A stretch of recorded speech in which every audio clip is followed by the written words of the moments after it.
Now be recorded. Yeah, audible. Okay, so I'm going to start, okay? Is that okay? Yeah, sure. Yeah, okay, sir. Sure. You can start the session, sir. So, a very good evening to all the doctors who are there for this talk today. The topic that has been assigned to me is to speak on Ayurvedic approach to thyroid disorders. So, that how can we interpret the pathophysiology of thyroid disorders in Ayurveda, and how can we make a diagnosis with an Ayurvedic approach? So this is the topic. So I'm going to go hand in hand by explaining some of the modern aspects and how we can interpret those things in Ayurvedic viewpoint. And sometimes this may be what you call a repetition of what the previous speakers have already told, because the topic for the whole program is very specific, that is thyroid. So some of the things maybe you might feel as if it is being repeated, but I think repeating the same things will make concepts more clear for all of you. So before going into that, I need some suggestions from you all. So please prescribe Ayurvedic medicines. So I will give you the details. The female aged 32 who presented with elevated TSH, reduced free T4, and there is no goiter. So what will be your prescription if such a patient comes to your clinic? You can unmute and tell, or you can put in the chat box so that Dr. Gauri can read it to me.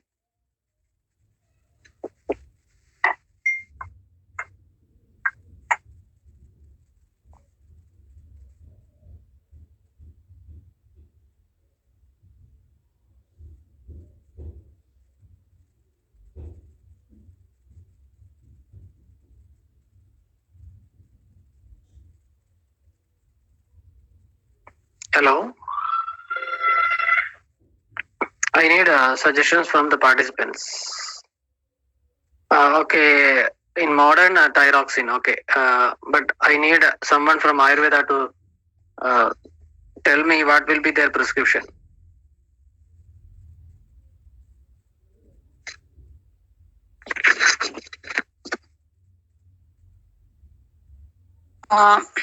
Sir, any Agnimandia drug we can, sir? So drug directed at Indukanta Kashayam. Yeah. Like we can. Yes. And I think someone else has given Kanjanara Gugulu as a suggestion. Anything else? So one opinion is that okay, Kanjanara Gugulu and Hamsa Padhyadi Kashaya. Okay. Kanjanara Kashaya. Okay. Varanadi Kashaya. Okay.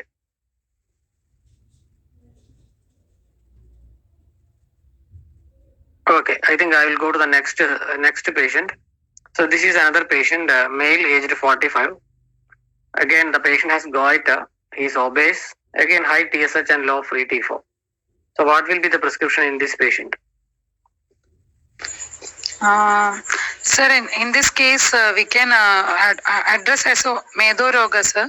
So okay. Can we suggest some Varanadi to induce the response of the cells, like TSH is high, so maybe feedback is acting there. So to induces the cellular metabolism of thyroxine, I think Medo Roga Chikitsa will be benefited, I think, sir. Thank you, sir. Okay, very good. Any other suggestions? Someone has written Medohara Guguru as well.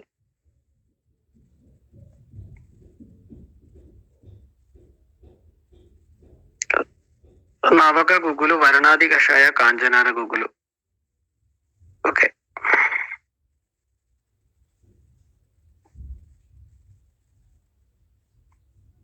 So whatever, so I got some response, and okay, again Chandraprabha Vadi, Kanjanara Gugulu, Trifala Gugulu. Yes. So what I'm going to say is that I will just go away from the current topic, and I will just share some of my experiences before going into the class as such.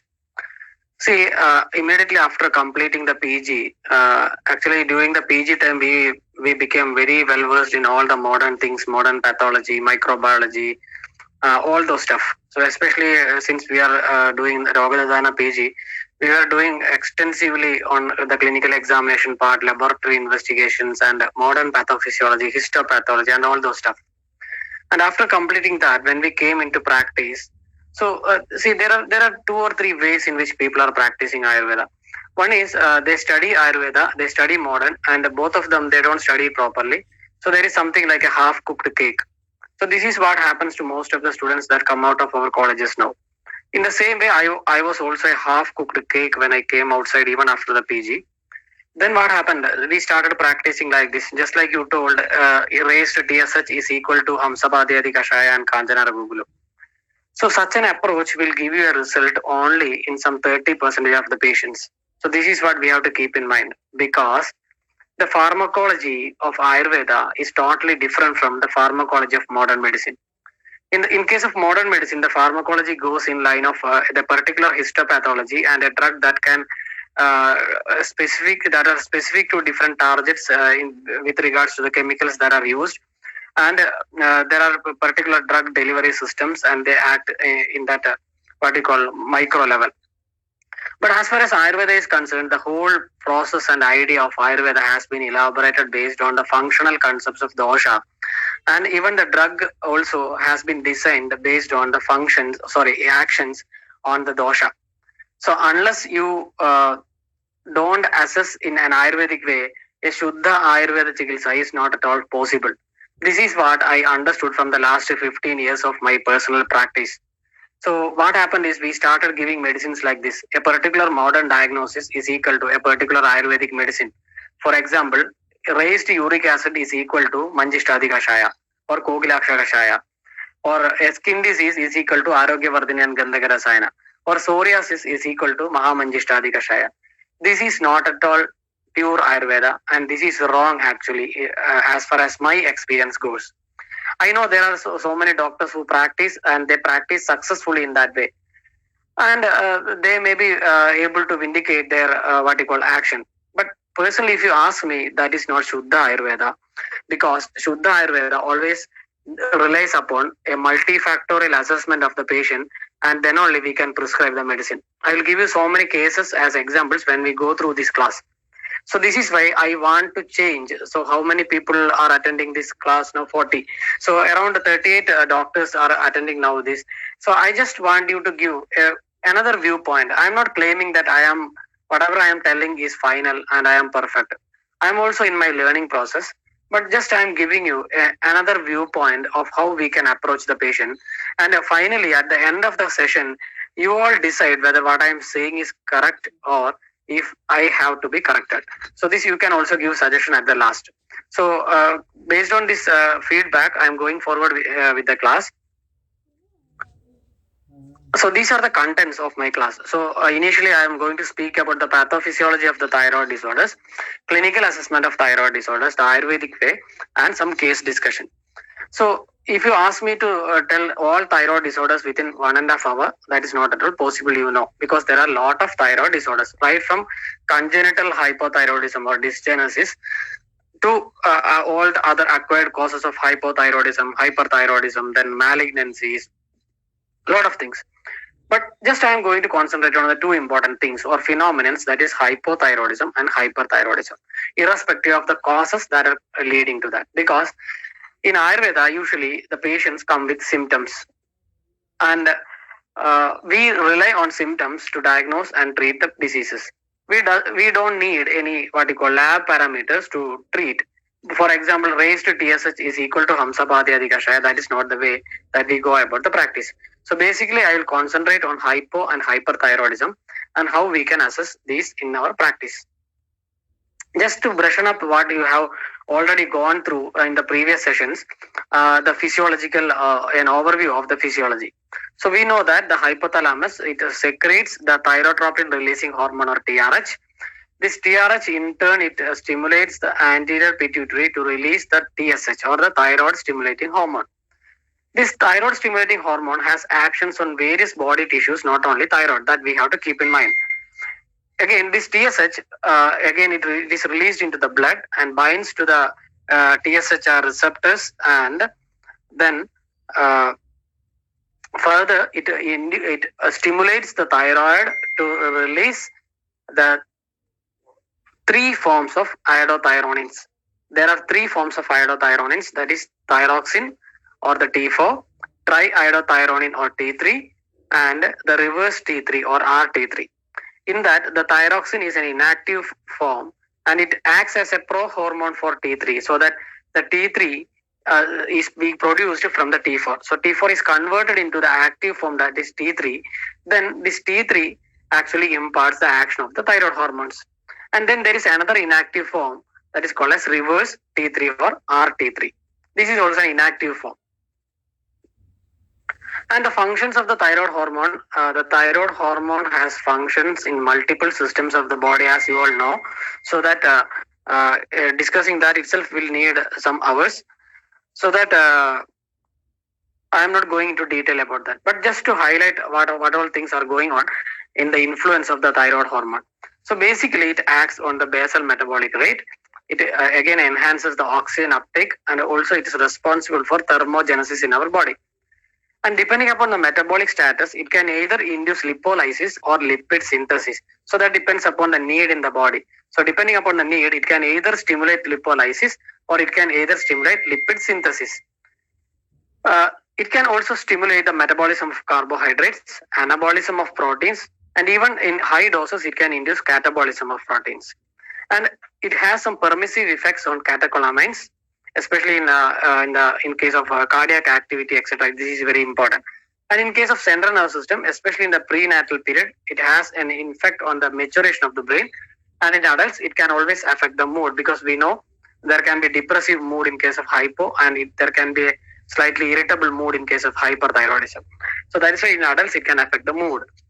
And also it can affect the fertility, ovulation, and even menstruation. And in case of children, it acts synergistically with growth hormone to stimulate bone growth. These are some of the important actions. There are other various actions that which we need a lot of time to discuss upon. So why I told all these things is because now you might be getting an idea. I think the previous speaker has dealt beautifully about from the basics to the approach of the thyroid, and he might have highlighted the importance of the concept of Agni. So I am going to that concept as well here. Now, after the physiology, let us look at the pathology. So whenever there is a hyperactive thyroid or a hypoactive thyroid, what happens in the body? So in your what you call left hand side, you can see hyperthyroid features, and on your right hand side, you can see hypothyroid features. So usually in case of hyperthyroid, there is an increased appetite, there is weight loss, there is heat intolerance.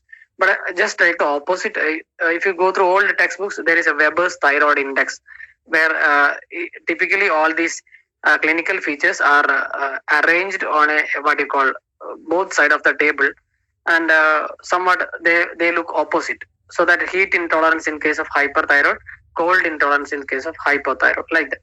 And in case of nervous system, again nervousness, indifference or calmness in hypo, sleeplessness or sleepy, mental competence, whether it is normal or it is dull in case of hypo, hand tremors, no tremors, anxiety, depression, palpitation. Usually in hypo it's not there. Tachycardia, bradycardia, hypertension, sometimes hypo or hyper in case of usually diastolic hypertension in case of hypothyroidism. Usually no edema in hyper, but there is edema in or mixed edema in hypo. Digestive system, again fast transit because it affects the motility. In hyper there is diarrhea. Usually patients can have diarrhea, but in case of hypo there is a reduced motility. There can be constipation in both of the cases, but usually constipation is more predominant in hypothyroidism. In case of skin manifestations, the skin is usually warm and smooth in case of hyper, whereas it is cold and dry in case of hypo. Increased sweating in hyper, but reduced in hypo. Increased nail growth and even onycholysis in hyper, and brittle nails in case of hypo. Muscle weakness in case of hyper, and cramps and aches in case of hypo. Low cholesterol levels in hyper and high cholesterol levels in hypo. So these are some of the important, and even in hypo there can be anemia as well. So these are some of the important, so we can call it as a paradox, where hyper has some set of symptoms and hypo has totally opposite set of symptoms. So this we have to keep in mind going further. Next, so this is in brief about the modern physiology and pathology, about what is going on in the pathologies and physiology related to the thyroid function. So coming to the physiological aspect in Ayurveda, as you know, you might have seen that all the basal metabolic rate and other metabolical aspects are taken care of by the thyroid hormone. So there is none other important concept in Ayurveda than that of the concept of Agni, where we can take up the functions of thyroid. So in Charaka Chikitsa, I am not going to read this because you all know this sloga, Annasya Pakta Sarvesham Paktranam Adibo Madaha, etc. etc.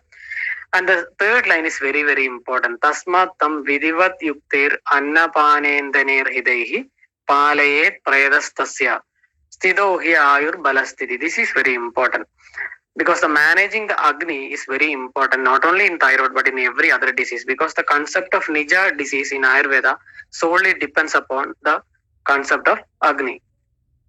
And if you go further and you read further, for example, if you want me to discuss thyroid and Agni, I can go on quoting several references from different parts of different textbooks in Ayurveda.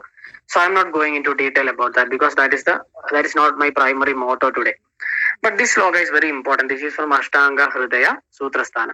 Swasthanastasya Kayagner Amshaha Dadushu Samsridaha Tesham Sadadi Deeptibhyam Dadu Vriddhi Kshayodbhava Puro Dadu Parakuryat Vruddha Kshinascha Tadvidam. So that an amsha of the Koshtagni is there in the Dhadus, or we can say that there is a Dhatu Agni which is influenced by the Koshtagni.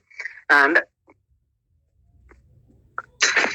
am I audible? Is the voice breaking? No, sir. Okay, so I got a message that voice is breaking.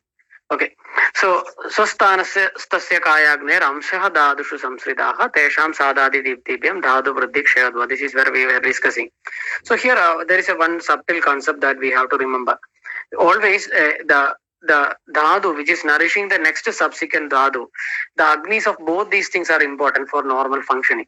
For example, if there is a an improper functioning recta dhatu agni, then what happens? The recta poshaka amsha which is present in the, or which is the byproduct of the rasa dhatu agni, will not be taken up properly by the recta dhatu agni, so that there is accumulation in the rasa. So then in the same way, whenever a subsequent dhatu agni is affected, there is accumulation of amarubi dhatu in the previous dhadus. So this we have to keep in mind whenever we deal with hypothyroidism, concept of hypothyroidism. So that is why this sloga is very important, the concept of Koshtagni and Dhatu Agni. And further, if you read, there is another concept of Bhuda Agni. So technically speaking, these all are not different entities as such.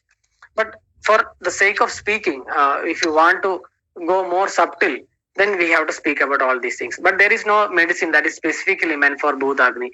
There is no medicine that is specifically meant for Dhatu Agni. But these are interrelated. So that once you start Agni Devana, these Agni Devana medicines can act either in the Koshta level or in the Dhatu level, depending upon the type of medicine, the mode of administration of the medicine. So these two things are important.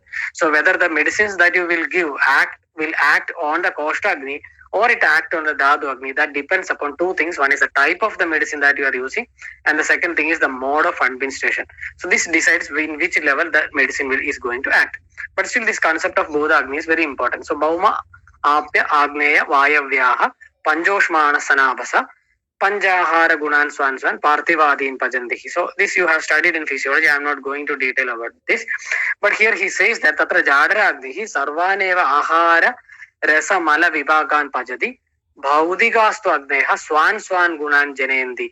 So there is a role for Bhuda Agni in both the level of Koshta Agni as well as the Dhatu Agni. This is very important. So that whenever there is a digestion on the part of the Koshta Agni, there also there is a role for the Bhuda Agni, because that breakdown into typical Bhuda components happens in that level and also in the Dhatu level as well. That's why he says, Ayam cha Bhudagni Vyabharo Dhadushu api asti yado dhadushu api panchabhutani santi. So this reference is very important. So collectively, the functioning of the thyroid hormones we have to interpret in terms of dhatu agni and bhuta agni. I'm not saying typically that it is dhatu agni or bhuta agni. Of course, it has actions on the Costa-Agni as well, because the thyroid hormones has their influence on the bowel motility and other factors. But still, if you take the whole picture, it has more role beyond the Costa. That is why we have to consider the role for Dhatu Agni and Bhuta Agni in the normal physiology with related to the thyroid. So in Ashtanga Hridaya Sharira, third chapter, in the 61st sloka, if you go through the commentary, Saradastu Saptabir Bhuyo, etc., it's told. Then he says that Rasadhadusta Saro Rasadhadu Agnina Pachyada Idi Bhavaha. Then the next line is very important. Chadruvido api aharo abhyavaharado Jadaragmina Buddha Sahayena Pakwa Kitta Saradam Vyadi. Okay. And if you read subsequently downwards, then he says Prapto Rasadhadu Ashayastena Vanina Bhudagni Sahayena Pachyamano Raktadhadu Saradaya Parinam, etc. So there is a clear implication that this Bhudagni has a role in Costa-Agni as well as the Dhatu Agni level. And next thing is, usually there is a tendency for people to compare hormones to either Vata, either Pitta or Kapha. So if you ask me in that sense, usually hormones we can compare it with that of Vata function, because maybe most of the physicians or experts may disagree to me for this opinion. But see, Rajaha Pravartaka, Vada is Rajo Bahulo Vayo, Rajaha Pravartaka. So whenever there is some fellows who are stimulating aspect, then there is Vada. So usually hormones, they stimulate. So usually hormones we can consider as Vada. But that is not the case in case of thyroid. We cannot say that the thyroid is Pitta or thyroid is Kapha or thyroid is Vada. It's not like that. Basically, it has an inherent function of Pitta in that. But you just see this picture. I have put this picture because I just want to tell you that always there is a role for all the three doshas in the normal functioning of the thyroid. We cannot say that thyroid is only Pitta or thyroid is only Vata or thyroid is only Kapha, because the Pitta as such needs Vata for this initiation. Especially Pitta functioning as an Agni needs a stimulator. You know that even in the Costa Agni there is Samana Vayu who is stimulating or initiating or who is fueling the functioning of the Agni. And there is a need for Kapha, because you just think about a fire. So the fire needs something that is stimulating the fire and something that is preventing what you call as a exaggerated fire, so that the fire should not burn everything down. So there should be some factors that is controlling the fire. So this balance is done by Vada and Kapha, where Vada usually initiates or stimulates the fire in necessary situations, whereas Kapha, the presence itself will what you call control, or what you can say that it's a controlled burning. And who is doing the control? The control is done by a balance between Vada and Kapha. Suppose the Kapha factor is increased, what happens? Even if the Vada is initiating, the Pitta is not able to burn up to its potency because there is increased Kapha presence there. Suppose the Kapha is very much reduced and the Vada component, what you call, when the Vada starts blowing, there is no one to balance the act. So the Pitta may get overblown. So that is why this concept is very important whenever we speak about hypothyroidism and hyperthyroidism. Because in case of hypothyroidism, usually the Kapha Ama component is more, so that the proper functioning of the Agni, whether it is Dhatu Agni or Bhuta Agni, it's not happening properly. And in case of hyperthyroidism, what happens? That Kapha component is going down, and so that the Vada and Pitta, or the Pitta initiated by the Vada, is going out of control. And you can see that there is a lot of, I can give you examples like autoimmune thyroid conditions. You can either have a Graves' disease or a Hashimoto's thyroiditis. In Hashimoto's, it is usually hypothyroid presentation, and in Graves' disease, it is hyperthyroid. So how this is happening in patients? What is initiating or what is taking a particular patient into Graves, and what all factors that they are taking the particular patient into Hashimoto's? So this depends upon the nidana or the exposure that the patient has been exposed to.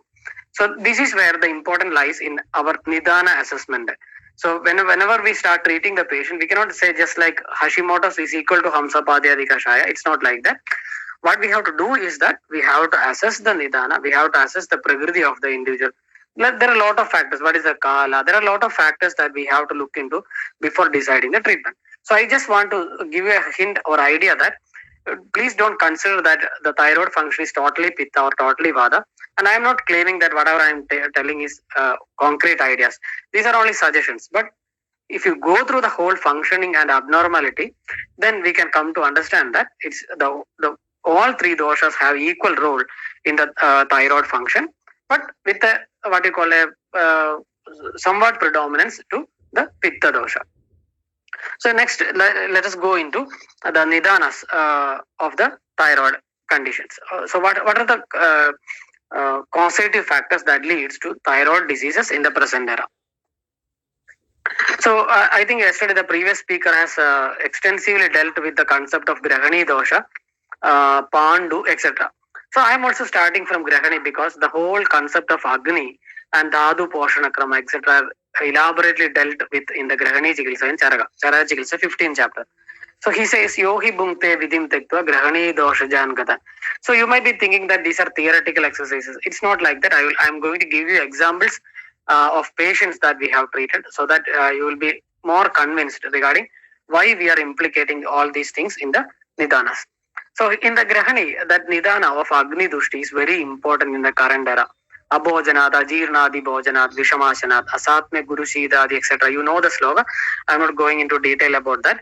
So the last two lines are very important. Dushet Agni, Sadushto Annam Nadat Pajadile Gobi. So only thing is that the question is that in which level this Agni Dushti happens. If the Agni Dushti happens in the Koshta level, then the patient will present to you with a Koshta manifestation like gastritis or duodenal ulcer, gastric ulcer, irritable bowel syndrome, or whatever it may be, where the Koshta is the main predominant avayava, involved avayava. But if the same Agni Dushti happens in the Dhatu level, then you start to get diseases like autoimmune diseases, thyroid disorders, diabetes, etc., etc. So that is why the Nidana derives or that drives the pathology. The particular Nidana that has been exposed to by the patient, that decides to which disease the patient goes.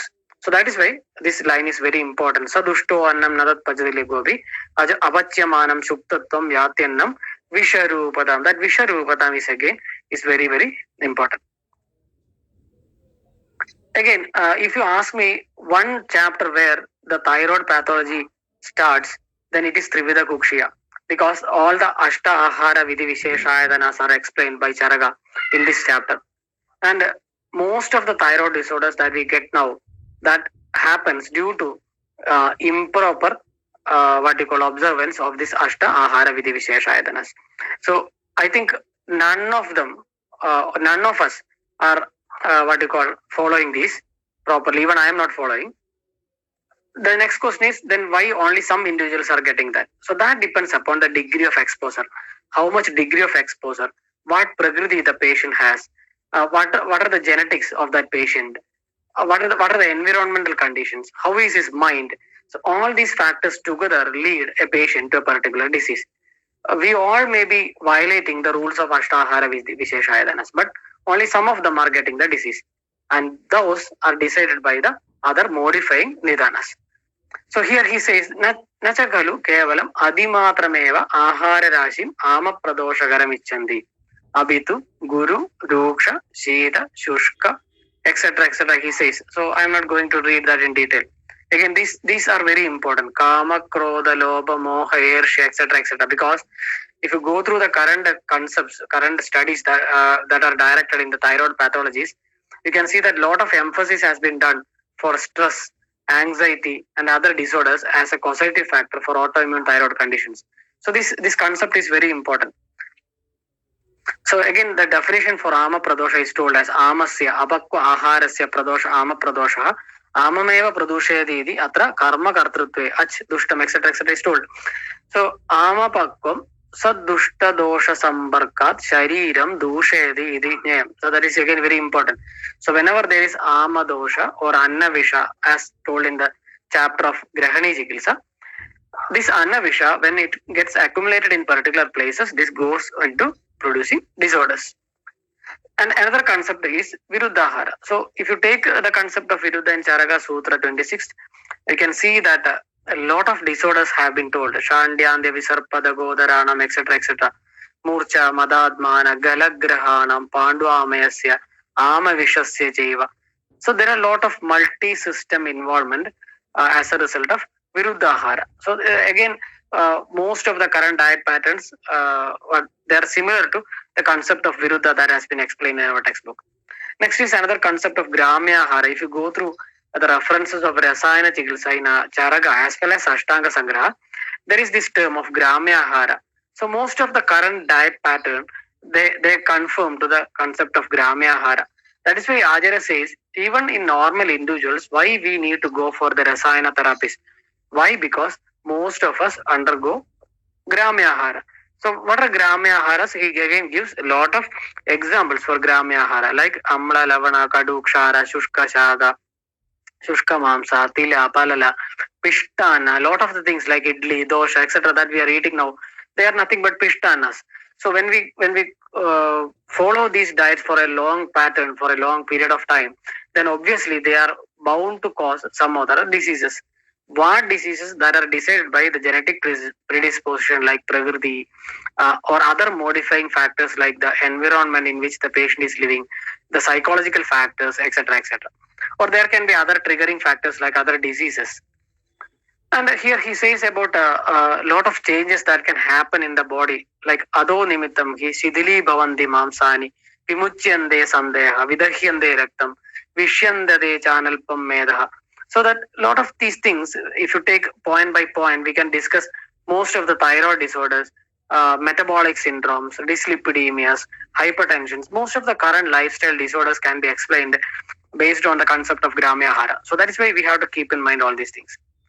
Next is the Manasika Nidana. I think the previous speaker has extensively dealt with the importance of Manasika Nidanas in the thyroid disorders.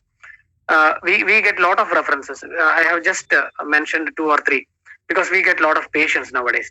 Matraya api abhyavahridam patyam chanam na jiryati chinda shoga bhaya krodha dukkha shayya prajagarehi. So when we read this sloka, we may find that these are irrelevant things in the current era. But that is not the case. Even a very rich individual can have chinda. A very rich individual can have shoga. So people are subjected to chinda, shoga and bhaya. So bhaya is nothing but it's not like we are afraid of something. It's the anxiety levels. So usually if you take, for example, we did a survey among IT professionals. So what happened is, it was a study for developing a tool for identifying stress in IT professionals, an Ayurvedic tool. So when we did the survey, what we found out was that around 60 to 80% of the individuals have sustained levels of anxiety for a prolonged period. So this itself is bhaya. Then chinda again, it's also another factor for anxiety. So these things are very predominant in the society now. Rasavahini dushyanti chintyanam jati chindanat, we know that. Again, if you take Kshaya Nidanas in Charaka Sutra, he says Vitshukra Mutranila Vegarodat Shogobavasat. So Shoga, again it's told in Dhadu Kshaya. So there are a lot of what you call Manasika Nidanas that can lead. And the current studies, as I have mentioned some of the studies in the slide, stress and thyroid autoimmunity. A lot of studies are going on regarding stress levels and autoimmune thyroid disorders. So these things are found to be related. So this can lead to thyroid disorders. Another important factor is Vyadhi Karshana. So in Grahani itself, it is told that Agni can be affected by Vyadhi Karshana. We get a lot of patients, especially hyperthyroid patients, who develop that hyperthyroid state following a Vyadhi, like Jwara. Viral infections can trigger what you call subacute thyroiditis, and the patient can come to us with hyperthyroid state. So like this, these are only some indicators that I have given. You can go and work yourself. If you read the Samhitas again and again, we get more and more insights. That is a speciality of our Samhitas. We read the same chapter again and again. We get more and more insights into the concepts of each diseases explained in modern medicine. So like this, each of the terms are also important whenever we interpret the nidanas for thyroid disorders. In the same way, I didn't mention the kulaja because there are a lot of genetic predisposition or hereditary predisposition to thyroid disorders. Most of the what you call autoimmune thyroid conditions or rheumatoid arthritis associated thyroid conditions, when they come to us, they have that familial predisposition. So that kulaja bhava is also very important when we deal with the thyroid disorders. Why I explain these things are because usually what happens is when we go into the clinic, when we make a diagnosis, we just outrightly go for a one-to-one concrete correlation of modern to that of Ayurveda. For example, we diagnose goiter as Galaganda. Uh, Sometimes the patient may not have that Galaganda feature. The patient may be only having a raised TSH. And we give Kanjanara Gugulu. I don't know why people write Kanjanara Gugulu for a raised TSH, but the patient doesn't have any what you call enlarged thyroid gland. So that is not the way Ayurveda is being practiced. Ayurveda has to be practiced based on its own basic principles, not with modern one-to-one or concrete correlations. That we have to keep in mind. So why I told these examples are because when we go for a patient assessment, it's always important that to identify the nidana in the given patient. It's not that we assign the nidanas told in the textbook onto the patient. We have to elicit what all nidanas that are told in the textbook are only indicators. For example, in Agni Nidana itself, Acharya has told a lot of things like Rudu Vaishamya, Panchakarma Vaishamya, a lot of things. In the given patient, what is the Nidana? Among the Nidanas explained in the textbook, in this given patient that who is sitting in front of me, what is the Nidana that has led to this disease? If you identify that, then the treatment also becomes more easy. Otherwise, what happens is we just what you call allege the nidana that is told in the textbook onto the patient, and we start treating that nidana. But the patient might be having some other nidana. I will give you some examples as well. So let us see. So these are some of the important nidanas that we can find out in the current era that leads to thyroid disorders. Next is what is going on in the samprapti of these diseases. So these are only assumptions. You can expand this, you can reduce this, whatever you want, you can do with this. But these are only just some few indicators that came to my mind when I was preparing this presentation. So usually there can be nidana seva. There is a nidana seva, and in case of hypo, what happens is there is a kapha pradhana dushti, and if the nidana seva leads the patient into a kapha pradhana dushti, then the patient ends up in agni mandya, Amarubi dhadu vriddhi, and a progressive involvement of dhadus. Hypothyroidism and hyperthyroidism are those two important conditions where we can explain the progressive involvement of dhadus. Because right from rasa up to shukra, we get clinical manifestations pertaining to each of the dhadus. But usually we don't think like that. We just think hypothyroidism, galaganda, you give Kanjanara Gugulu. That is not the way to treat thyroid conditions. See, these are the important players in thyroid. One is the Agni, the other one is the Rasadhadu, and the third one is the Sara or the Ojas. All the other dhadus can get affected. All the other doshas also can get affected. But these are the three important players that we have to keep in mind when we start treating thyroid patients. Agni, Rasadhadu, then the overall dhadu Sara and Ojas.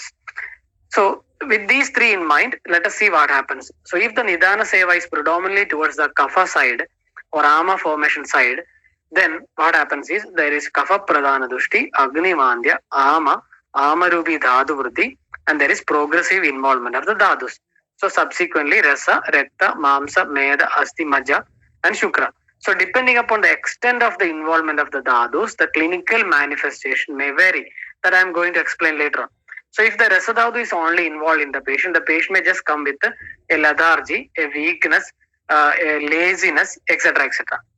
You see, if Mamsa and Medas are involved, then the patient presents to you with what you call a typical swelling in the neck, etc. etc. or hyperlipidemia, etc. etc. manifestations. If the patient's Shukra is also involved, then the patient may come to you with infertility as such. So there can be varying degree of involvement of the Sapta Dhadus. Depending upon the level of the involvement or degree of the involvement, the clinical manifestations vary, and our therapy and medications also can vary in the patients. Next is if the Nidana Seva is more towards the Vada predominant side or the Vada Pitta predominant side, then the patient may ends up in this line where there is Vishama or Tikshna Agni. Then there is Dhadu Vaigalya or Vigirdi or Shoshana of the Dhadus. Again, the progressive involvement of the Dhadus, and ultimately the patient may have a Vyadi Sankara. So this term might be familiar for you. Evam Kricharatramam Drishyande Vyadi Sankaraha Prayoga Parishuddatvad Anyonya Sambhavad, etc. is told. So typically a thyroid patient in an advanced stage usually comes with a Vyadi Sankara. So we cannot name the patient with a single disease name. That's not the case in case of thyroid. Let us see another what you call aspect of this ama concept. So ama is something that which is simply speaking, ama is something that cannot be processed by the body or cannot be expelled by the body. See, whenever the body has something that is what you call foreign or something that is to be digested, there are two things that the body will try to do. One is the body will try to digest and assimilate into the body, or the body will try to reject it. For example, you take ajirna. What are the lakshanas of ajirna? So he says vibandho va pravrittir va samanya ajirna lakshana. So pravritti means you took something inside and the stomach found out that, or the kosta found out that the kosta is not able to digest that.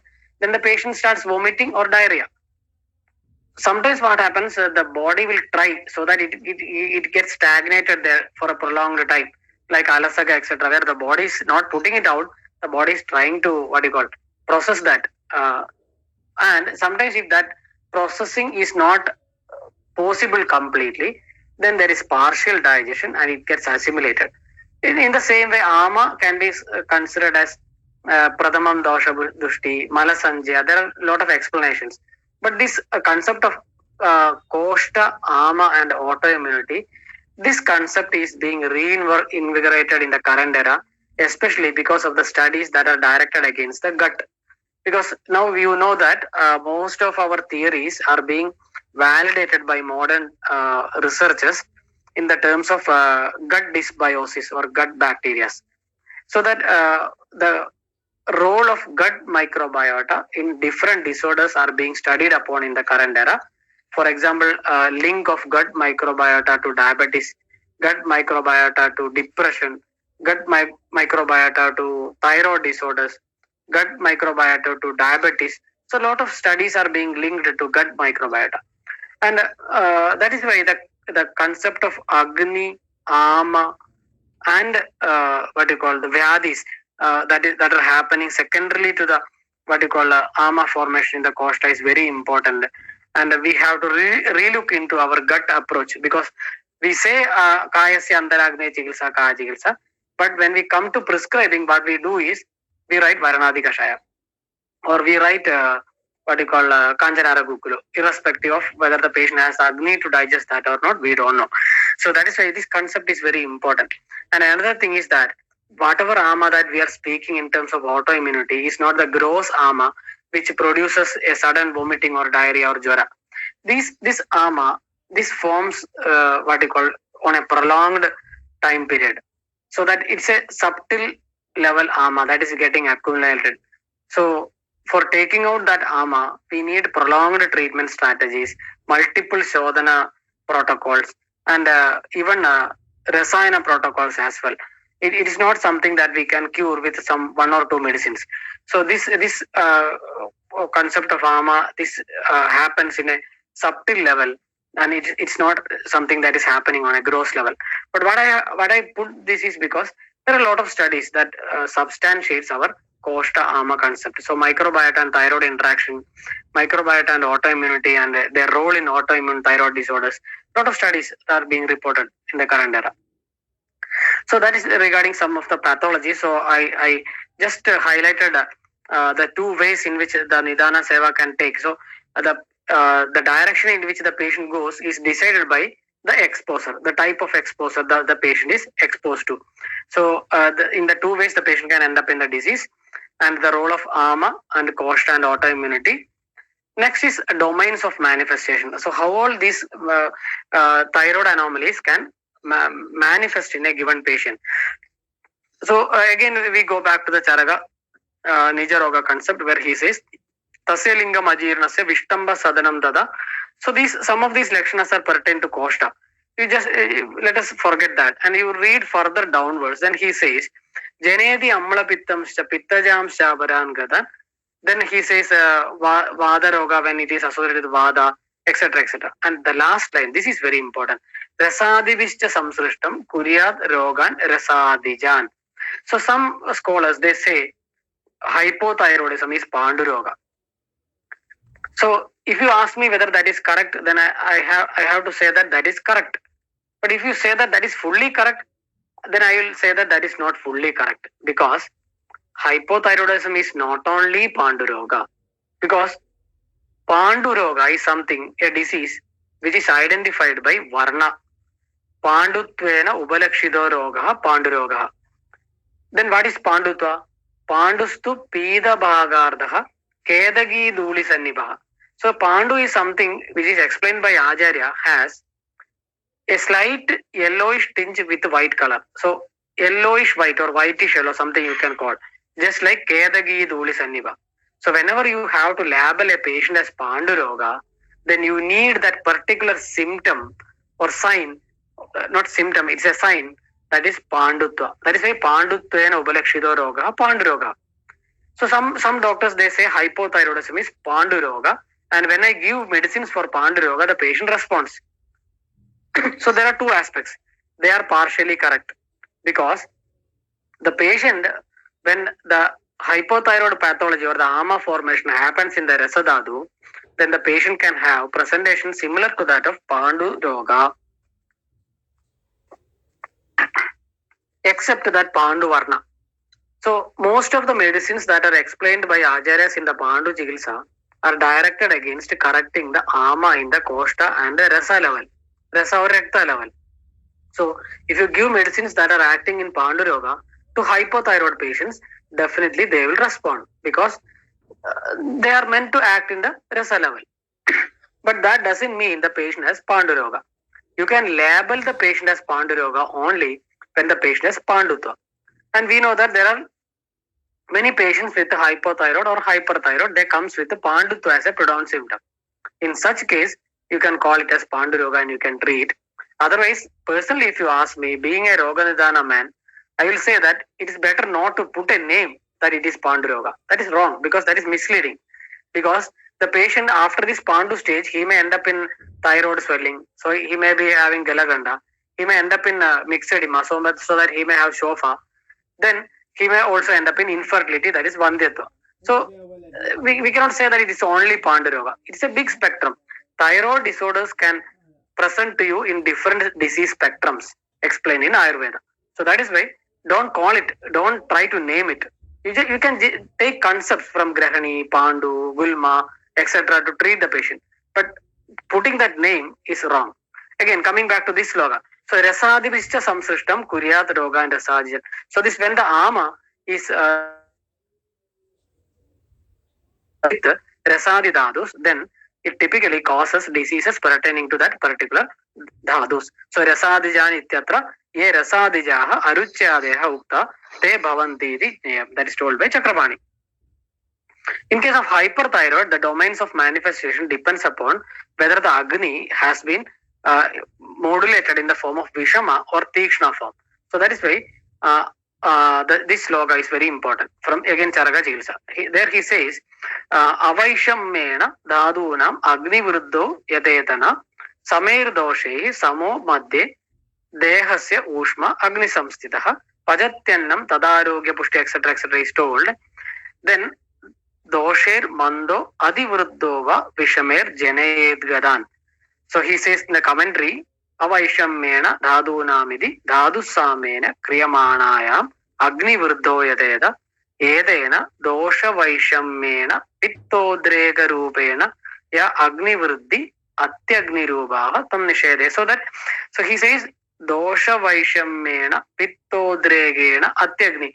So here the avaishamyena agni vriddhi. So if there is a agni vriddhi without vaishamya in the dosha, then such an agni vriddhi always gives you health, proper health. But if there is a dosha vaishamya and pittodrega rupa dosha vaishamya and there is agni vriddhi, that is called as satyagni, and this leads to various diseases. So that is why again in Charaka Chikitsa he stays saying Nare Kshina Kafe Pittam Kubidam Marudanugam Soshma Pavakastane Balam Agne Prayachadi Tada Lebda Balodehe Virukshe Sanilo Anala Paribuya Pajatyannam Taikshya Dashu Murmu, etc. Then he says at last Trit Shwasa Daha Murchadyaha Vyadayoho Atyagni Sambhavaha. So there are a lot of vyadis that can happen due to Atyagni. So I am not again correlating a one-to-one correlation of Atyagni to hyperthyroidism, but we have to imbibe this concept of Atyagni into hyperthyroidism. Because in hyperthyroidism there is dosha vaishamya that is leading to an exaggerated action of the Agni, leading to various disease manifestations. And again this sloga is very important. Aharam agnim pajadi doshan ahara varjitaha dhadun kshineshu dosheshu Jividam dhadu samshaye. So that whenever there is ahara, Agni digests that ahara. And if you go on Lankana, then the Agni starts to digest the doshas. And if there is Kshina dosha avastha, then the Agni starts digesting the dhadu itself. So actually this is, I have taken it out of the context because this is in the context of Lankana where he says that if there is ahara, then the Agni digests the ahara. If there is no ahara, then it starts digesting the dosha. If there is no doshas, or if the doshas are already digested, then this Agni starts digesting the dhadus. So this concept is important in hyperthyroidism. Next is spectrums of manifestation. So if you want to, if you ask me what is the disease that we can correlate thyroid with, then I will tell you there is no one disease. Because in Ayurveda is a Lakshanadisthana approach. That means Lakshana Adhishtita approach, because Ayurvedic diagnosis relies on the assessment of Lakshanas. The score of dosha is assessed through assessment of Lakshanas. So that is why it is a Lakshana Adhishtita approach. And when we go through the textbook, and when we compare the modern elaboration of various thyroid presentations, then we can see that the patients comes to you in different spectrums of diseases. So some patients may come to you with a jwara as a predominant manifestation, so that we may have to consider it under jwara spectrum. Grahani obviously I have already told. Pandu again I have already discussed. Sometimes the patient will come to you with edema, so Shofa spectrum. Sometimes, especially hypothyroid, you just take the sloga of Amavada, Angamardo, Ariji, Trishna, Alasyan, Gauravan, Jwaraha, Apagaha, Shunada Angana. So that the patient has body pain, the patient has Apaga, the patient has Shunada. So that I am not saying that this Amavada is rheumatoid arthritis. It is not like that. Usually, personally, if you ask me, I don't do one-to-one correlation of Ayurvedic diseases with that of modern. Actually, that is not that much helpful in practice. So you take a Samanya Amavada Lakshana, you take Lakshanas of hypothyroidism, there is a resemblance. So the patient can present with Amavada spectrum. Sometimes in case of hyperthyroid, the patient can come to you with a Shosha spectrum, Vada Vyadi spectrum, because all those involuntary movements and all those hyperthyroid, myopathies, muscle destruction. So sometimes the patient may come to you with a Vada Vyadi mode of presentation. So why I told this is because since there is no typical mentioning of thyroid disorders in Ayurveda, when we come to the diagnosis and management, we may have to apply principles of these disorders in the diagnosis as well as management. We may have to extract medicines or yogas from all these disease spectrums to manage a patient with hyperthyroid or hypothyroid manifestations. Again, the identification of that Roga Avastha and Nidana is important rather than naming the disease. So let us see how this spectrum manifests. So I think this concept if you look through this concept of Roga Marga, you can see that here it is the Koshta and this is the Shaga. So usually when we ask first year or second year students to draw the Koshta Shaga, so that Roga Marga, they may draw a stomach, esophagus, and they may draw hands and legs as what you call Shaga. So that is wrong actually. So here actual principle is somewhat different, because the concept of Roga Marga is more functional rather than structural. So look at this picture. So here there is a Koshta. This is the Koshta, and these are the Shagas. You have the Rasadhadu, Rakta, Mamsa, Meda, Asti, Majja, and Shukra. So this Koshta Agni acts on the Ahara, and it gives you the Annarasa. Then there is a Kitta, that is a Mutra and Purisha. This Annarasa is taken up by the Rasa, and from the Rasa Dhadu Agni acts on the Rasa. It forms the Sthayi Rasadhadu, Rakta Poshagamsha, and also a Mala. And this Rakta Poshagamsha is acted upon by the Rakta Dhadu Agni. Rakta Dhadu, Sthayi Rakta Dhadu is formed. Then the Mamsa Poshagamsha is formed, and then there is a Mala. So subsequently this process goes on. And just like we water the plants daily, in the same way, already formed dhadus needs daily replenishments as well. So this process of formation of what you call one dhadu from the previous dhadu, this is nothing but the Kshiradadi Naya, and the other one is the Khale Kabodha Naya. So we think that these are different processes. Actually, these are not different processes. These are simultaneous processes. So that the food taken takes 1 month through this process to reach into the Shukra, and already formed dhadus needs continuous replenishment, so that this rasa is circulating all over the body regularly on a regular basis, and it gives the necessary what you call supplies or replenishments to each of the dhadus. Now let us come back to the pathology. Suppose there is ama formation in any of these levels, then the disease can happen in any of these levels. So if there is ama formation in the rasa, then the rasa will not be able to replenish all the subsequent dhadus, so that there is shosha of the subsequent dhadus. So this is what is happening in hypothyroidism, where the rasa is involved first, then there is a rakta, the patient has pandu, etc. lakshanas, and ultimately ending up in what you call infertility as well. So this concept we have to keep in mind whenever we speak about different roga margas and why the disease happens. Let us take another example. Why a particular patient of hypothyroidism develops galaganda, and some other patient they are not developing that swelling irrespective of the what you call hypothyroid status.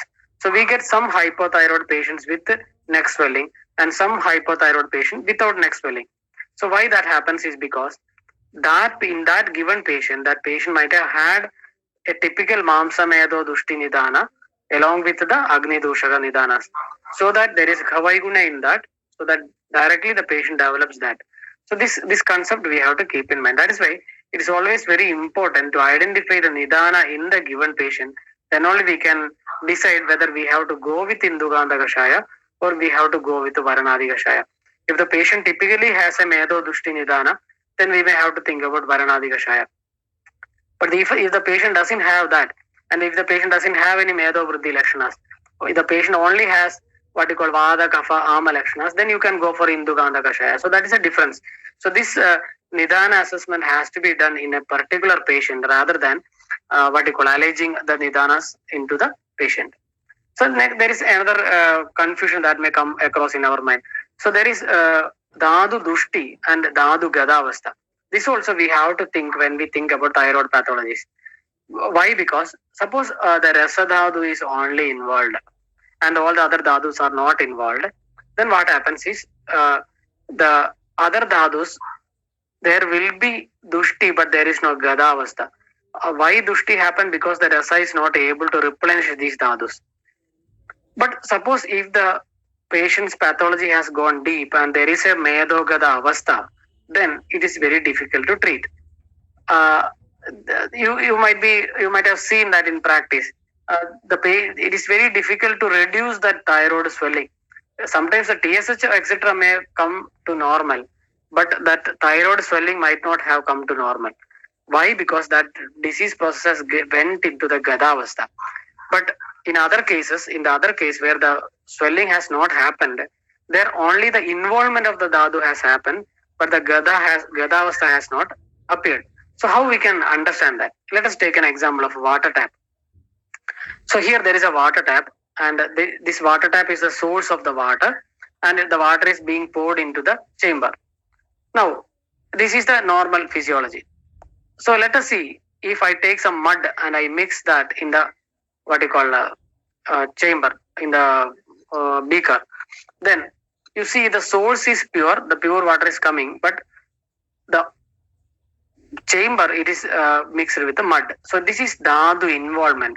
So that the dhatu formation is happening normally, but the doshas or the ama is vitiating already formed dhatu. But that is not the case here. Here, if you open the water tap, then everything that comes down, that itself is what you call muddy water. So this is what happens in dhatu gadavastha, where dosha starts playing in the metabolic process of the dhatu itself, so that the newly formed dhatu itself is abnormal. But in this case, the dhatu formation is normal, and already formed dhatu is being vitiated by the doshas. But in a dhatu gadavastha, the dosha has started affecting the dhatu formation itself. So that already formed dhatu itself is defective. So this is the difference between dhatu dushti and gadavastha. So why we have to learn this? This we have to learn to see whether we have to go for shodhana only or shodhana and rasayana. This can be taken care of by shodhana. There is no need of rasayana because the formation is normal. But in this, apart from shodhana, draining of the muddy water, labho bhayo hi shastanam rasadinam rasayanam, all those vyadi specific rasayanas like gleshuna, shilajadu, etc. is very important here, because it is already gadavastha. So I think I conveyed that concept clearly. So this koshta, shagha, and the dushyan gadavastha. Now let us see in thyroid. See, if rasa is involved, usually it presents as raukshya. All the other skin manifestations that are found in hypothyroidism, usually it indicates rasa involvement. Again, you can see in hyperthyroid, there can be hyperpigmentation. Then there is something called as a pretibial myxedema, which is very common in case of Graves' disease, hyperthyroidism. So these things, whenever present, it indicates rasa. And even here, there is recta and medo involvement as well. If you find what you call hives or arterial rashes, then you have to think that recta is involved. Again, I can give you so many other examples like heat intolerance. There are so many things where when present in the patient, we assume the involvement of a particular dhatu. See, one thing that we usually make an error is that we always have to go from patient to the text rather than from text to the patient. Then only we can interpret all these things properly. So when you see such a feature in the patient, then you infer the involvement of such a dhatu. This is the way you have to work out. We usually, what we do is we usually go the other way around. We say that if Rakta Dushti is there, these features will be there. That is not the way to work out. You just try the other way. Whenever this feature is present, this is the dhatu that is involved. Then it will be more clear. Again, if there is pallor, then it is rasa and rakta. Suppose if there is shofa, I think this picture is very common in hypothyroidism, right? Myxedema. This picture is present in all the clinical textbooks. So I took it from the internet. So here, usually if there is shofa, usually rakta and mamsa are involved. Obviously, rasa will be involved, but the predominant one is rakta and mamsa. Again, in case of mamsa, again, if you get myopathies, I think you know the involvement of myopathies in thyroid disorders. The muscles can get involved. Thyroid myopathies are very common in practice. So then you have to infer that the disease process has entered into the mamsa. Actually, these things we have to learn from Dhadugada Jwara. You go and read Dhadugada Jwara and then you start analyzing the features of thyroid, then I think it will shed more picture, more light into the concept. So when the Mamsa Meda gets affected, then the patient start presenting with a typical feature of Galaganda. And one important thing that I have to emphasize to all the practitioners here is that please don't treat hypo or hyperthyroidism only based on the references of Galaganda. That is wrong. It is not. It is not like that. Galaganda is a very mild disease. It's a very big spectrum. I am not saying it's a mild disease, but it's a big spectrum where it can range from a simple goiter to malignancies. But what about the other systemic features of thyroid involvement? Why Acharya has not told all those systemic features in the chapter of Galaganda? Why? Because that is not the way the Ayurveda works. That is why I'm telling, please don't treat it as Galaganda. You can give Kanjanara Gugulu, but only when there is indication. Where is the indication? When there is Mamsa Mayadogada involvement. So that is why Nibadda Shoyadurasi. I am not going to in detail about the references. Again, in case of goiter, again it can be diffuse or nodular goiters. Again, the classifications like Vadaja, Kafaja, Medoja, etc. is told. See, there are interesting things. You look at the Medoja thing. Snigdo, Mrudu, Pandu, Anishtagando, Medagrudu, Niru, Ada, Adikandu. So it's a painless pathology. Usually in case of what you call thyroiditis, there will be pain. But usually in Graves and Hashimoto's, it is usually painless. But what about the other systemic features? Why Acharya has not told here? Because it is not the case. This Medoja is nothing but something called as a maid lung disease, where it's a disease of a lipid metabolism where you can typically see that. So again, in Medoja Galaganda, he says that Sharira Vriddhi Kshaya Vriddhi Hani, so that whenever the Sharira becomes Vriddhi, then the swelling also becomes Vriddhi. When the Sharira goes Kshaya, and he didn't speak about any systemic features or thyrotoxicosis in thyroid enlargement or Galaganda. Why? Because that is not the way he has interpreted the disease like that. So that is why I just wanted to say, I am not going into detail, but because we don't have enough time.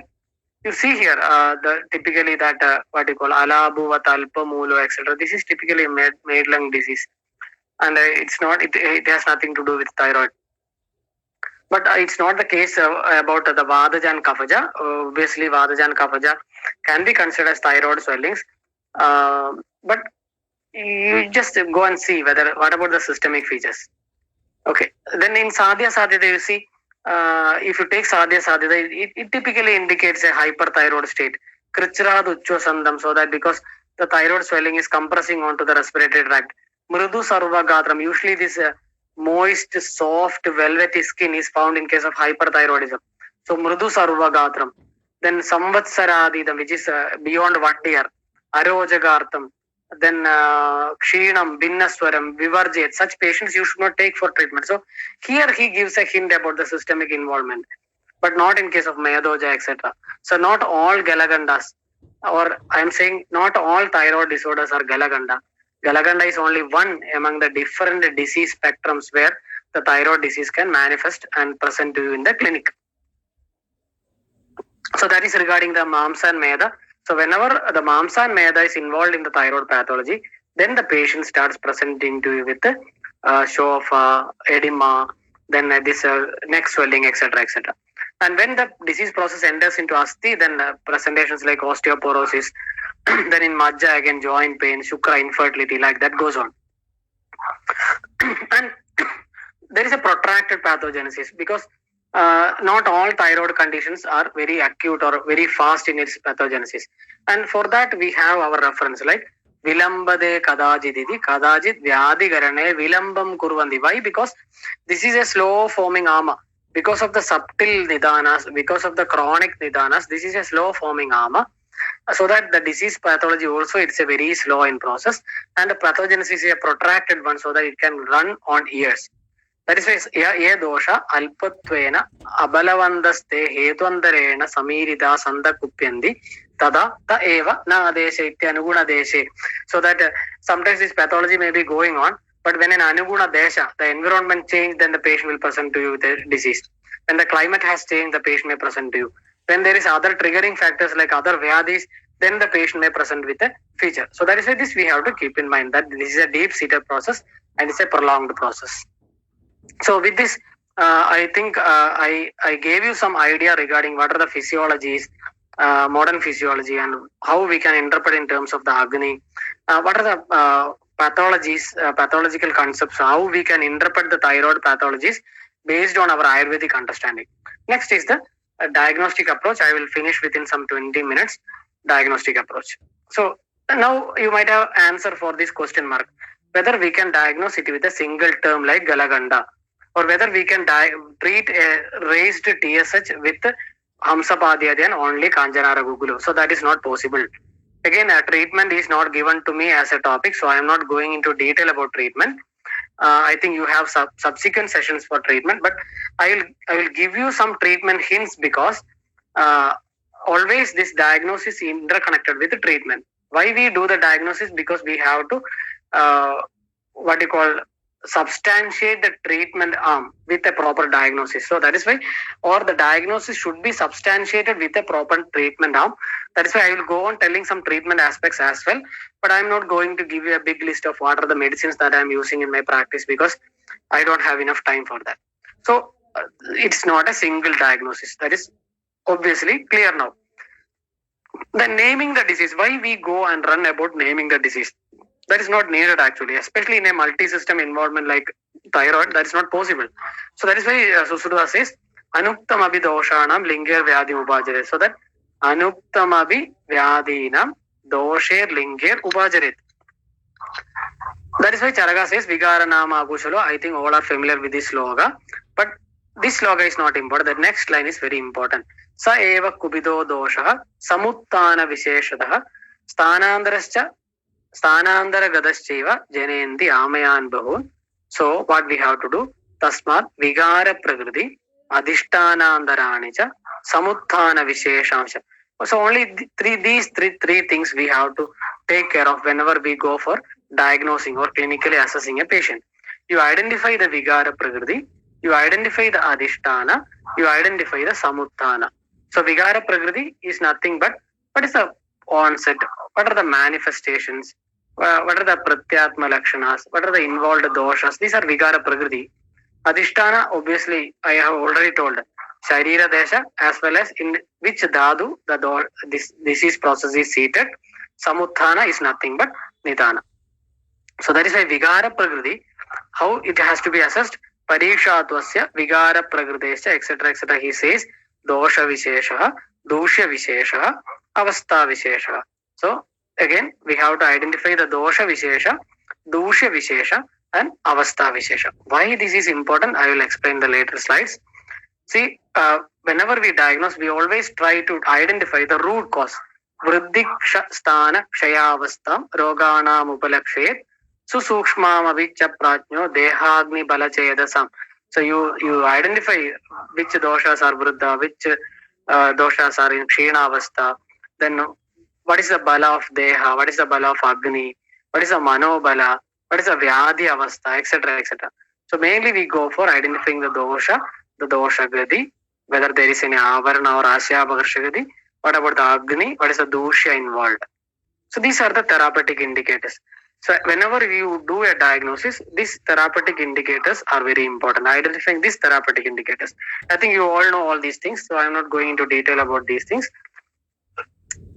So how to assess the dosha and dushya? So how first thing is that I have already told that the patient presents to you with certain lakshanas. So in that some will be pratyatma lakshana, just like you told Pandu.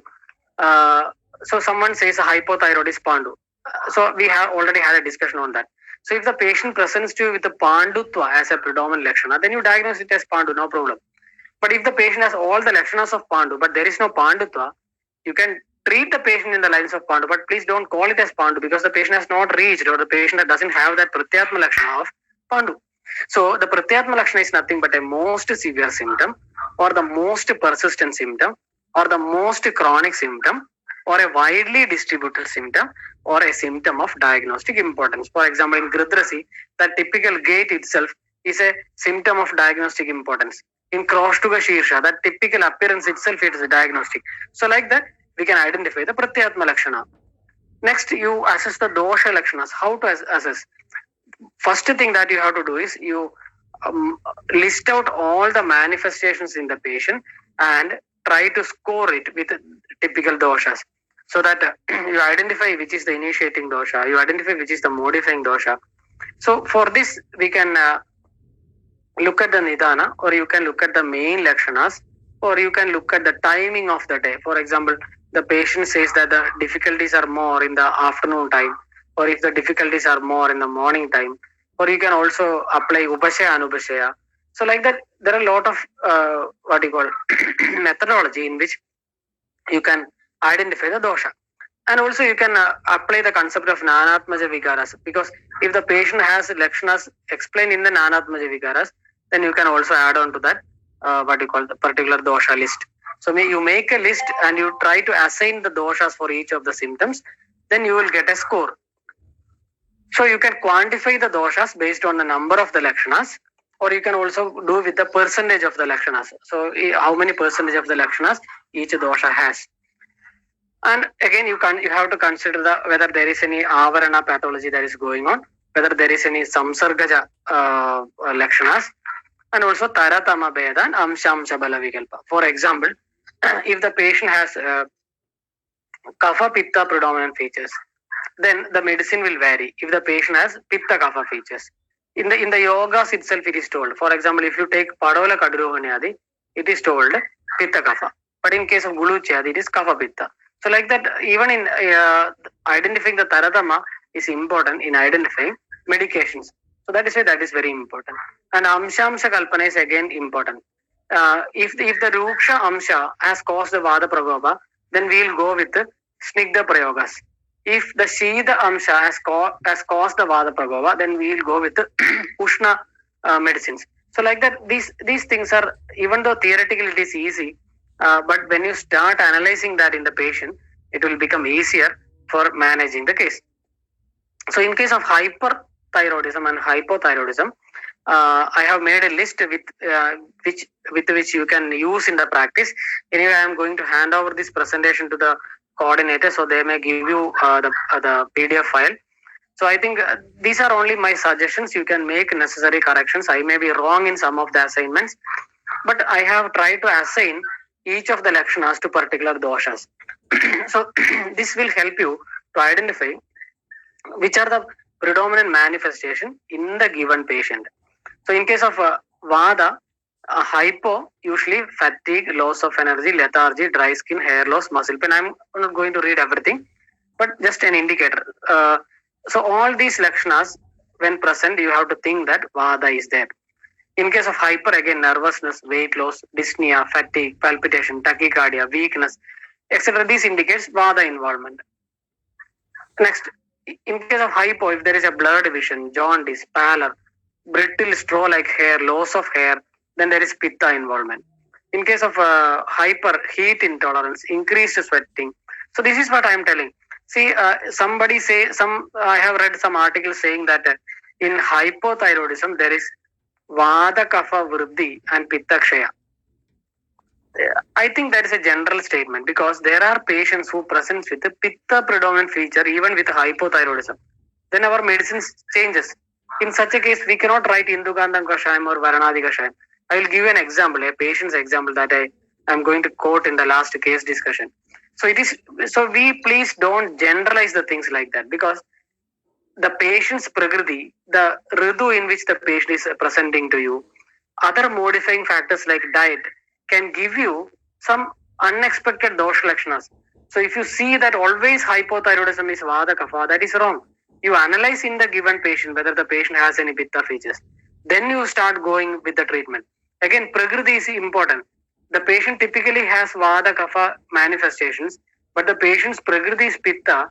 Then you may have to think twice when you start prescribing medicines like Varanadi or something that contains Chitraka, because the patient's prakriti is pitta. So don't generalize that hypothyroidism is equal to Varanadi Kashayam. That is not the case. You identify, analyze in every given patient what is the factors. So sometimes in hypo also the patient can present to you with the pitta features. So it's not that it's only always vada kapha. Again, in kapha, all these lakshanas in hypo, weight gain, decreased appetite, cold intolerance, etc. When present in the patient, it indicates that there is kapha. So like this, you can make your own list and you can analyze in the patients. Again, dhatu involvement, apart from dosha, for example, if there is fatigue, dry skin, anemia, anorexia, then you imply the involvement of rasa dhatu. If there is cold intolerance, urticaria, rakta dhatu. See, this cold and heat intolerance in both rakta is involved. Why? Because rakta is something that is samashidoshna. And depending upon which amsha of rakta is kshina, the patient's manifestation varies. For example, Rekte Amla Shishira Preeti is told. So Shishira Preeti is told in Rekta Kshaya. But if you take Pandu, then you can see Shishira Dvesha as a symptom. Then you might be confused why this happens. This happens because Rekta is Samashidoshna. And the patient's manifestation depends upon which Amsha is Kshina. So that is why cold intolerance, urticaria, there are a lot of features. These are only indicative. Muscle aches, weakness, cramps when present, you imply mamsa. Thyroid enlargement, again mamsa and medas. Weight gain, puffy face, etc. Then medas. Joint pain, hair loss, asti. Again osteoporosis, etc. can be implied here. These are only indicators. So like this, you can identify which are the involved dosha. So first thing that you have to do is you make a big list. What are the lakshanas present in the patient? Then you start to try and assign the dosha and dosha and identify that in the patient. Then the treatment will be easy. In hyperthyroidism, again, nervousness, oligomenorrhea, then weight loss, fatigue, palpitation, etc. if involved, then you can imply that rasa dhatu is involved. Heat intolerance, feeling of hot flushes, etc. Recta, muscle aches, thyrotoxic myopathies, mamsa. Like this, I don't have to explain all these things. I think the concept is clear. Again, you can also identify the srotas also. For example, loss of appetite, malabsorption, diarrhea, annavaha or purishavaha, the loss of libido, infertility, shukravaha, like that, the same thing. So you can identify the srotas also which is involved in the given patient. For example, some patient may only come with what you call weakness, loss of appetite and anxiety. So here the medas, mamsa, etc. are not involved at that stage. So why you go and prescribe Varanadi in such a case? There is no need. Sometimes a simple what you call Amrudotaram or simple what you call Murtyunjaya Rasa or something, a simple drug will be able to fix that hypothyroidism. But thinking that it is a hypothyroidism, you start writing Varanadi and Kanjanara Guglu. That is against the basic tenets of Ayurveda.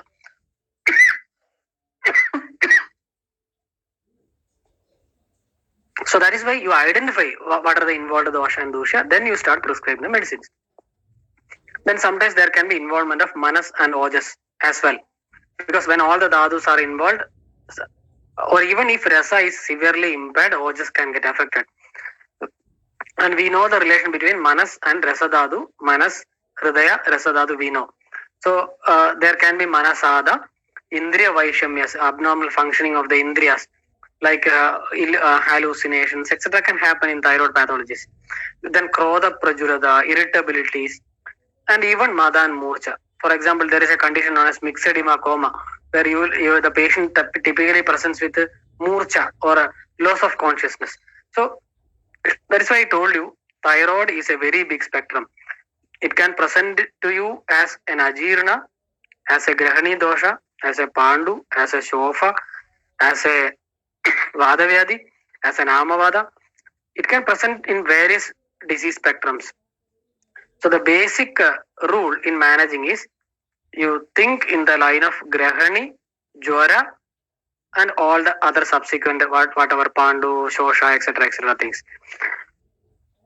And why Avastha assessing is very important. See, if you go through this is only an indicator. If you go through textbooks, all the treatments has been elaborated based on the Roga Avastha.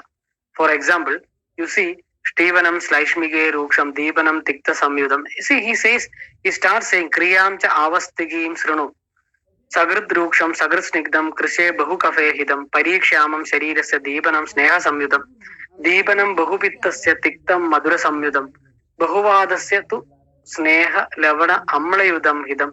All these things are told in the treatment of Agni. So identifying that avastha also is very important in identifying which medicine we have to give. And at last, along with assessing all this dosha, dosha, etc., we need to assess the nidana in the given patient. This is again very important for a successful management. For this, we need an elaborate history. A simple half an hour exposure to the patient is not enough. We may need recurrent sittings with the patient to identify what has gone wrong in this patient.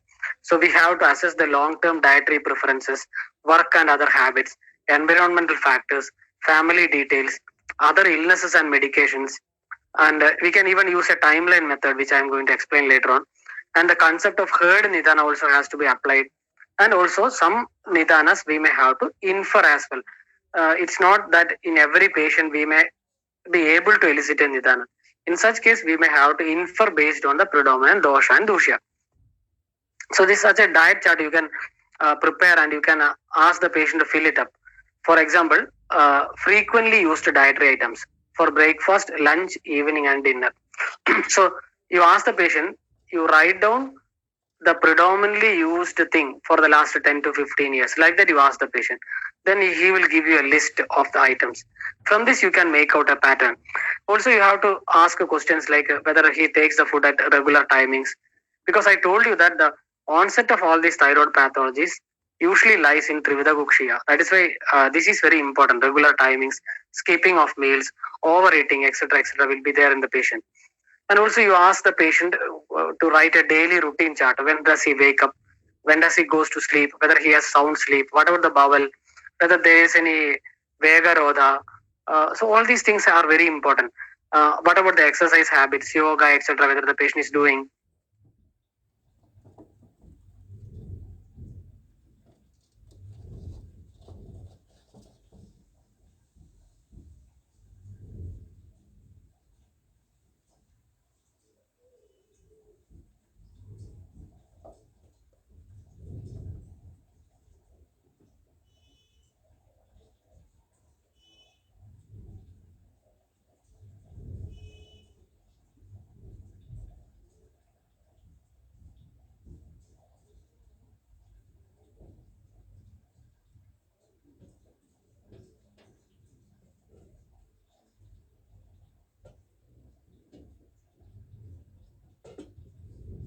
And also use the timeline method, where usually the patients will have multiple manifestations at multiple time intervals.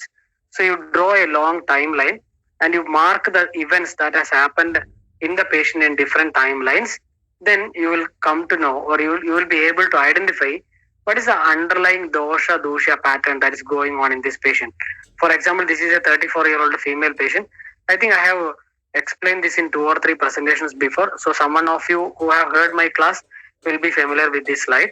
So this is a patient who came with myopathy, and when we started marking that, there was a pattern that is evident. So that there is myopathy, there is obesity at the age of 28. So when we worked retrospectively, we found out these abnormalities. So there was thyroid enlargement at the age of 14, then dyslipidemia, then obesity, then myopathy. So there is a kapha, meda, mamsa pattern that is going on. And when we inquired the nidana, the patient's residence was in an area where there is a stagnant water. The patient is staying near a lake right from the childhood. I'm not saying that is the cause, but that may be a cause. That is what we inferred from the pattern. But still, I'm not saying you should do like this. But in a chronic patient, always it is better to go and draw a timeline, and you ask the patient an elaborate history, and you mark the events on the timeline. Then you will get a pattern. So this identifying that pattern is very important in managing the patient.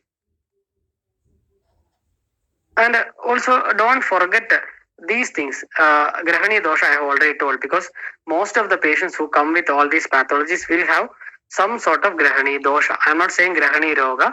The term Grahani dosha is different. Any Agni Vaishamya can be considered under the concept of Grahani dosha. But that doesn't imply that the patient has Grahani roga. So Grahani dosha, then underlying pathologies like Arshas, Udavarta, mind factors. Identifying these things are very important, because you can get thyroid pathology simply because of the patient has Arsha, Vibandha and Udavarta. So unless you identify and address that, the patient may not respond to your management. So that is why don't forget to identify these things in the patient. And then there is concept of herd nidana, like herd immunity. A large group of people has a common diet pattern and a common lifestyle, and then they start getting common disease patterns. For example, all this dyslipidemia, metabolic syndrome, autoimmune thyroid conditions, all these things are on the rise nowadays because of our common diet and lifestyle. So a common geographic, environmental, dietary patterns. Suppose if you failed to identify a nidana in the given patient, obviously it will be due to this herd nidana. So that the common thing itself, that is what the patient is exposed to. So there are a lot of studies that are going on in such a way. So thyroid dysfunctions in patient with metabolic syndrome, then associations between lifestyle and thyroid dysfunction. So like this, there are a lot of studies that are substantiating the role for this herd nidana. Actually, this is a term coined by me, suggested by me. This may be wrong. So I apologize if it is wrong. But just you have to think in that way as well. Just like Charaga has told the concept of Gramya Hara centuries back, nowadays also we all follow a similar diet pattern so that it can lead us to similar patterns of diseases.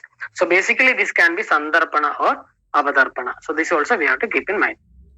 And at the last part, I will give you some case examples to substantiate my viewpoints. So this case is a 29-year-old male. The patient's complaint was he was feeling tired, anxious, and loss of appetite, palpitation, altered bowel habits. He came with a raised TSH. TSH was in the line of 8 to 9 or 10. So when we identified, then the dosha was Vadakafa Pradhana, Dushya was Rasa and Manas, Agni was Manda. The patient has Grahani dosha. That means the patient says that he has occasional or altered bowel. That means either it is constipated or sometimes it is loose. So we implied Grahani dosha. The Prakriti was Pitta Kapha, Madhyama Sharira Bala. I am not elaborating all the Dashavida Pariksha, just an indicator. And the Nidana, when we assessed, he had irregular food intake and he also had a prolonged anxiety. So the line of management was, we gave Nagaradi Yoga initially. Nagaradi Vishamusta Kwadasya Ramabhajana told in Grahani Chikitsa. So that Nagaradi Yoga was given initially, then followed by Indugandha Grida and Ashwagandha. And Sattvavajaya in the form of counseling and meditation was given, and the patient's TSH came back to normal without any thyroxine. So this is what I am telling. Every thyroid is not Hamsapadhyadi and Kanjanara Gugulu. Please don't learn like that and please don't practice like that. That is not Shuddha Ayurveda. These medicines are only indicative. You can use any type of medicines, but it has to apply this yukti so that those medicines should be able to address these factors. So this is what an Ayurvedic diagnosis will look like.